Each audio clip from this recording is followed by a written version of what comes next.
priču. Ovaj auto koji sad gledate ovdje, uopšte nije bio u planu da ostane na točkovima, a kamoli da se registruje i da se vozi ovoliko koliko sam ga ja za ovih 7 mjeseci vozio. Planovi u mojoj glavi bili su potpuno drugačiji, a ti planovi su moji neostvareni snovi. I te neostvarene snove definitivno ću da slijedim. Pozdrav ljudi, ja sam Stefan, a vi gledate Slow Motion Mene YouTube kanal.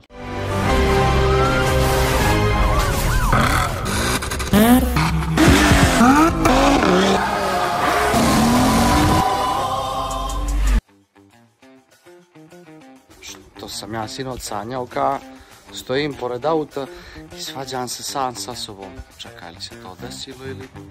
Ovaj Passat CC koji je stigao u Srbiju ofarban je iz bijele boje u crnu, 2 puta udaren, a cijene tih popravki za malo premašuje cijenu vozila kad je bio nov. Sponzor današnje, kao i mnogih drugih mojih klipova, je Car Vertical i želim odmah na početku da vam kažem da uz moj kod MOTION i link koji stoji u opisu ovog videa i u pinovanom komentaru možete ostvariti nevjerovatno 30% popusta na svaku Car Vertical provjeru, što je ujedno i najveći popust koji možete dobiti za jednu provjeru preko Car Vertical. Kada je u pitanju ovaj Passat CC 2016. godište, bio je u Češkoj, pa u Slovačkoj, pa opet u Češkoj, čini mi se, i u Češkoj 2019. godine biva srskan, bukvalno udaren katastrofalno kada je podletio pod kamion. Ne daj Bože, svi airbagovi otvoreni, čak i nazad imate oštećenje kod štopa i sa strane. I prilikom te prve popravke, prije nego što je stigao u Srbiju, biva ofarban iz bijele boje u crnu. Znači, namontirani su sve novi dijelovi, ofarban cijeli auto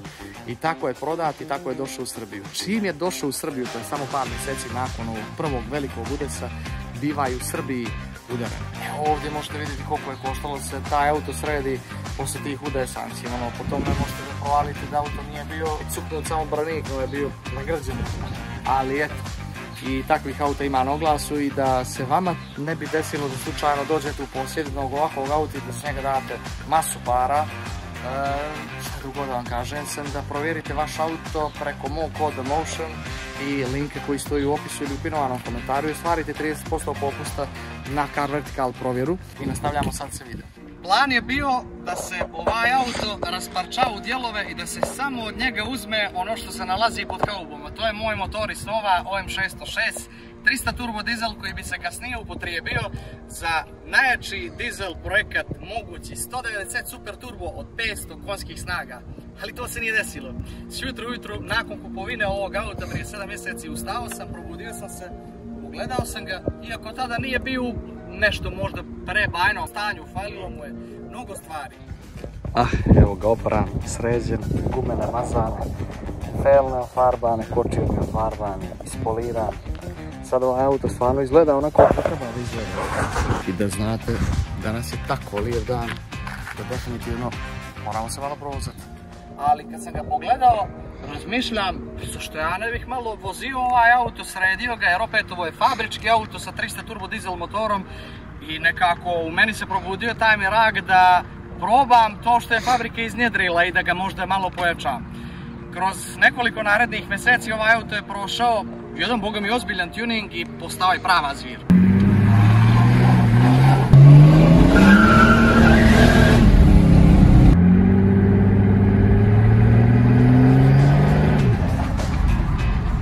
Turbo dizel.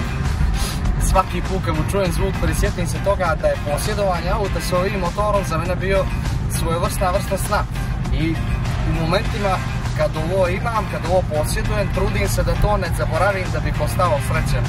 Kao i prvog dana kad sam kupio ovaj auto. Znate kako, moja priča kaže ovako, prvi auto prije ne znam, 8 godina, Mercedes 190 i dalje je kod mene.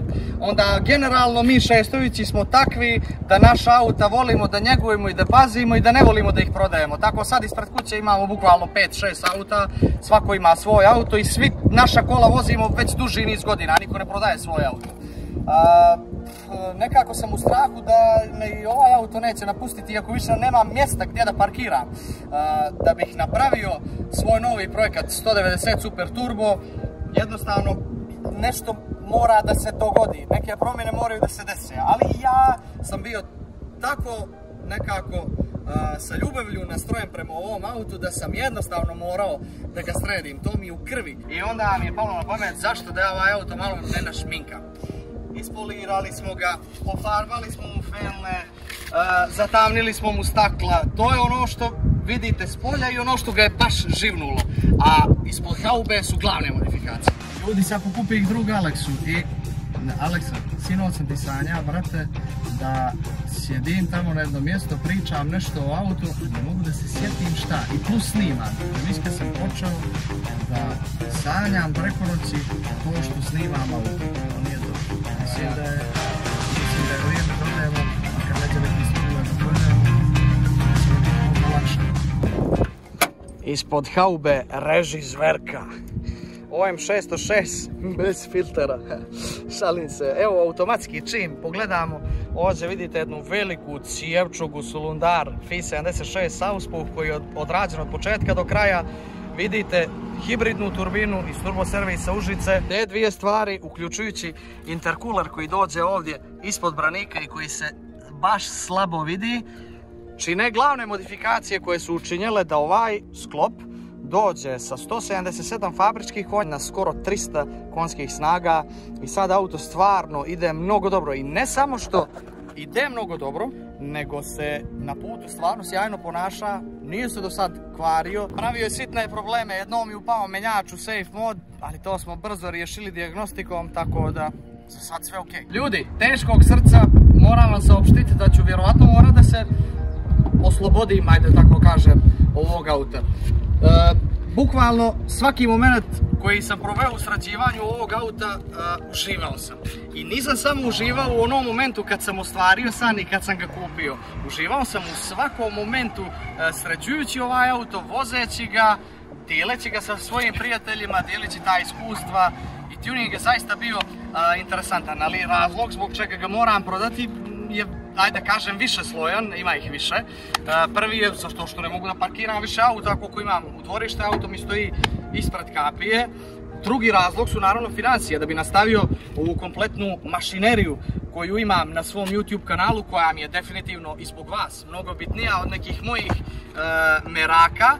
Trenutno moramo jednog meraka mog da se oslobodimo da bi napravili mnogo veći merak i za vas i za mene. A to je projekat 190 Super Turbo sa OM606 motorom i 500 konjskih snaga, od prilike, manje više. Tako da ovaj auto će najvjerovatnije morati da ode da bi se taj projekat iznjedrio. Ljudi, nisam ovo mislio da ću dočekati. Evo ga čovjek koji ne voli sladoled. Ja ga pitam, moguće da neće sladoled, brate? Ali ne mogu ga veli sada. Hvala da je nešto bolesti. Pogledaj, brate, kako izgleda sad ovaj auto. Su mi stakli na zatavljeni i ovako, brate. Totalno je dobio taj tačno kontrast, onaj što mu je falio prije zatavljivanja. Znači, pul još ovo kako je ispoliran. Nema riječi, stvarno.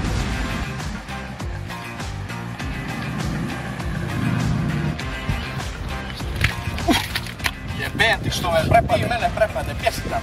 Što si došao ovdje, če si bio, brate, ovo? Došao, brate, da te pitam kad ćeš ovaj fini auto stavljati na oglas. Ne oglase, čovječ, hoću da vozim ovaj auto. Oglase, brate, velika registracija, veliki potrošača.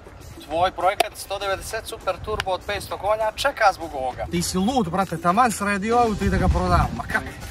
Vidiš i da praviš slike, taman na čas na Facebook da ga stavimo. Poslaćiš mi ove slike. Brate, ovaj auto je sve što sam ja sanjao. Ne kvari se, ultra brz, mnogo jak. Što ćeš ti više? Hoću da jede!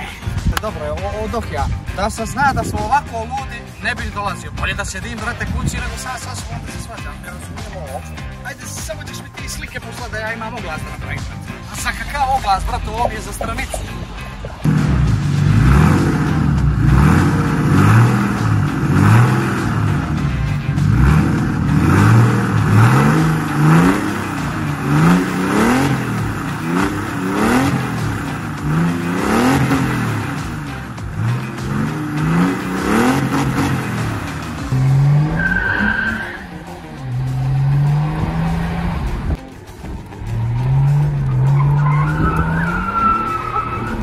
Pravo da nastavim, iako se ta dvojica Stefana u meni uvijek prepiru, obojica su u pravu za neke stvari. ali treba naći tu neku sredinu.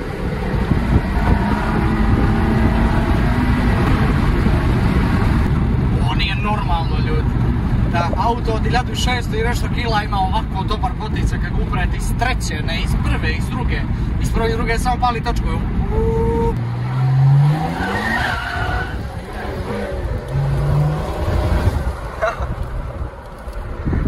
A iz treće nekako zakucava sa sic. Baš dobar osjećaj i ono što na početku kad sam kupio ovaj auto nisam imao i mislio sam iskreno da je nemoguće da to nešto dobijem, jer opet auto je težak, limit za snagu je tu zato što nemam upgradeovanu dizel meken pumpu, ali stvarno sam prezadovoljan.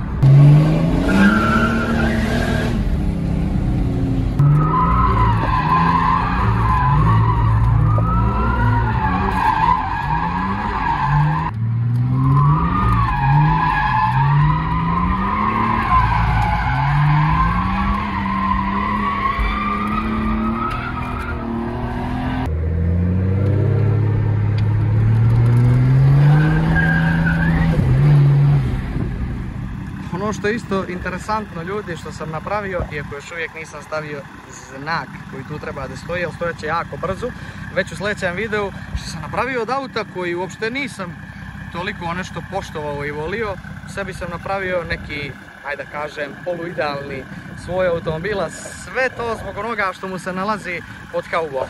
Naravno, prije nego prodam ovaj auto, potrudit ću se da sve trenutne probleme, kojih naravno i dalje ima, adresiram i da to sve riješim. I da auto kad se pojavi na oglasima bude zaista jedan primjerak Okaša E300 turbo dizela koji, ako bi neko kupio, neće morati da uvaljuje stotine i stotine eura u raznorazne prepravke i popravke, nego da prodam jedan zaista dobar automobil. Ja ću se truditi da to bude tako. Stvari koje su ostale da se urade su jedna stopa motora, servis menjača, servis motora, neke stvari na trapu, da se stavi ovaj šmigavac ovdje koji fali na blatobranu, da se stavi znak, auto ispoliran, kao što sam rekao već prethodno, to koliko se sjaj mogao vratiti, sjaj je vraćen.